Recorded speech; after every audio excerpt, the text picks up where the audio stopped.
మదేంపూరు నాకు డయాబెటిక్ ఉంది. ఆ షుగర్ లెవెల్స్ ఎప్పుడు 600, 500 ఉండేది. మొన్న 3 months వరకు కూడా నేను మంచాట్లోనే ఉన్నా. అసలు ఇట్లా లేచి నిలబడి కూర్చునే పరిస్థితి కూడా లేదు.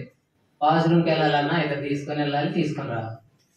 అట్లాంటి 2 months బ్యాక్ నేను ఐ కాఫీ ఇచ్చారు నాకు మా బాబాయ్ వెంకటేశ్వర్లు గారు, అలాగే వారితో పాటు నాగేశ్వరరావు సార్ ఇచ్చారు. వాళ్ళు వచ్చి చెప్పి ఇచ్చారు. నేను ఫస్ట్లో వద్దానా మా అమ్మని అసలుకి. ఇట్లాంటి నేను చాలా వాడి చూసినా, వాడి మసాలా వాడా, ఇది కూడా ఆకాడికి వచ్చింది, ఇదేం వద్దులే మనకి అన్నా. నేను బజీలాడి ఇచ్చారు, వద్దు వద్దు అన్నా. కానీ తాగిన తర్వాత నాకు అర్థమైంది. 10 days తర్వాత నుంచి రెచ్చిపోయింది. నాకు కాళ్ళు బాగా మంటలు ఉండేవి, చెమట్లు కూడా బాగా పట్టేవి. ఏసీ ఉంది చూస్తున్నారు కదా, చెమట్లు ఇంకా బాగా చెమట్లు పట్టేవి. ఇది తాగిన తర్వాత నాకు బాడీ పెయిన్స్ తగ్గినాయి, అరికాళ్ళ మంటలు తగ్గినాయి, బాగా తిరగలుగుతున్నాను. షుగర్ లెవెల్స్ కూడా ఇప్పుడు నేను తినకముందు నాకు 300 వరకు ఉండేది.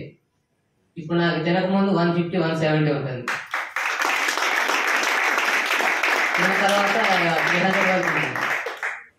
తిన్న తర్వాత అయితే 400 అబోవ్ ఉండేది.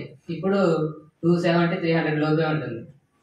మళ్ళీ ఇప్పుడు 2nd month నేను ఐపల్స్ అని ఐ కాఫీ తీసుకున్నా. అది ఐపల్స్ కూడా చాలా బాగుంది.